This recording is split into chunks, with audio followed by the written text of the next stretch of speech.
this book of Revelation is spinning my brain. Nice. It's definitely a hard text to handle. I'm not really finding a lot for me to engage with. It's not like we've seen a lot of normal stories and doctrine that you can really, I think, analyze in terms of how Torah would view these things. It seems like we're just reading this scary science fiction story. So this is like to me, this book is a bit of a blur, so maybe that's why the background is appropriate.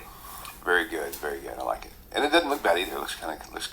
Helps me focus on your face more. I'm not trying to read all the cool books you got, the titles in the back. Right.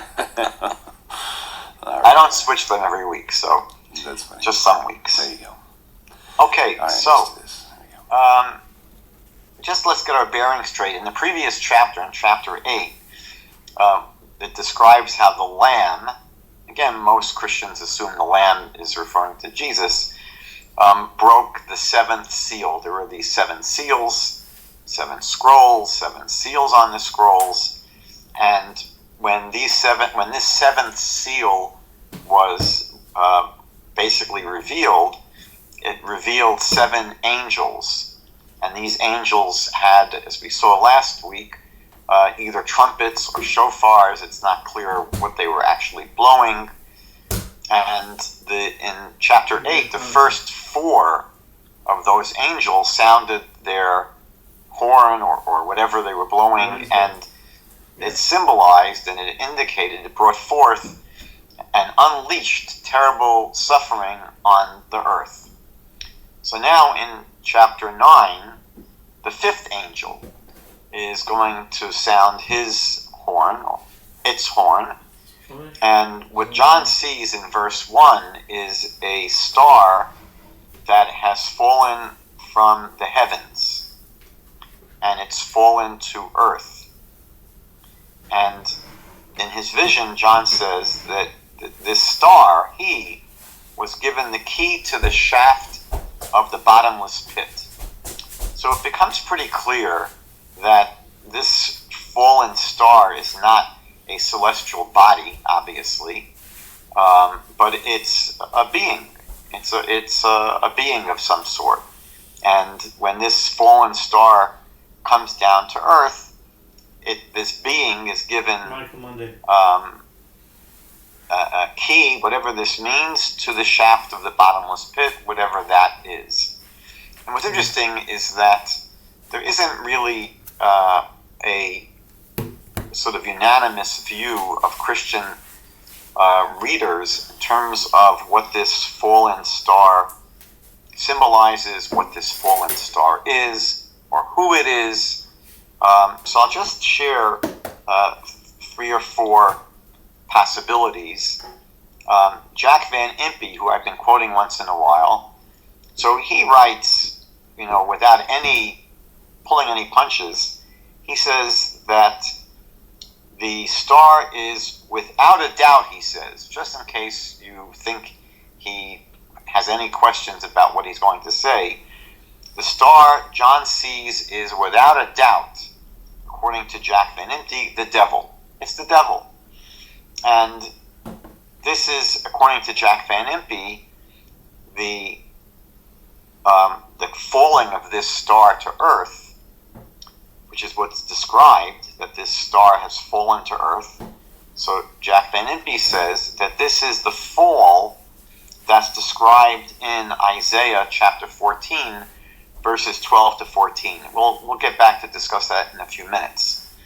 So, and that's not just the view of Jack Van Impe. We're going to see that it's actually probably the dominant point of view, that this fallen star is the devil, is Satan. David Stern, though, in his Messianic Jewish commentary to the New Testament, says that the star, he says, is not, just in case you're wondering, he says the star here is not Satan. And he says, despite what you might read in Isaiah chapter 14, verse 12. So he does see the star as some kind of an angelic being, but he just wants to make it very clear don't think for 1 minute that it's Satan. The Catholic Study Bible sort of hedges its bets and says that it's either a demon or a fallen angel. Gets pretty close to Satan, obviously. And John MacArthur in his study Bible says probably Satan. And that's pretty much the view of most Christian commentaries, is that this fallen star here is talking about the devil, it's talking about Satan. Now, obviously, the reason that Christians usually jump to this conclusion is because they read Isaiah chapter 14, which speaks about a star that has fallen from heaven. Let's just get the text itself. I should have brought it up earlier, but it won't take too long to bring it up on in front of me here. So what you read in Isaiah chapter 14, in verse 12, "How have you fallen from the heavens, O glowing morning star?" So they read in this passage in Isaiah a description of a fallen star from the heavens. And again, the assumption is that that fallen star from heaven in Isaiah chapter 14 is referring to Satan, to the devil. And so they make the parallel assumption that here in Revelation chapter 9, this star that's fallen from the heavens to earth is Satan, is the devil. So let's just begin at least with a very, very brief understanding of Isaiah.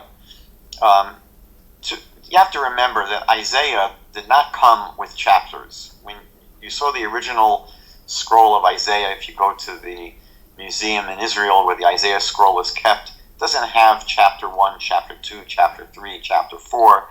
It's one long document. And these chapter breaks basically were put in long after Isaiah.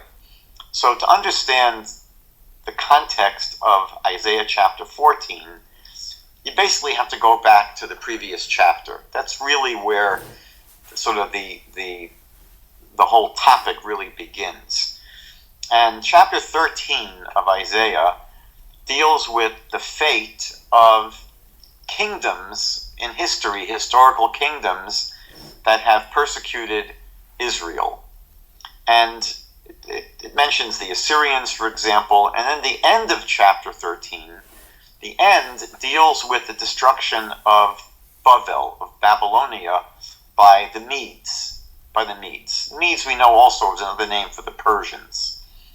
And you see in verse 19, back there in Isaiah chapter 13, verse 19, it says that the fate of Bavel, the fate of Babylon, will be like the destruction of Sodom and Gomorrah. So it's describing a pretty serious overturn of the Babylonian kingdom. So that's how chapter 13 ends. So when you get to chapter 14, you read in verses 3 and 4 the following very important introduction. It says that when God grants you relief from your distress and your anxiety and from the hard labor that you have worked, you will recite this parable about the king of Babylonia.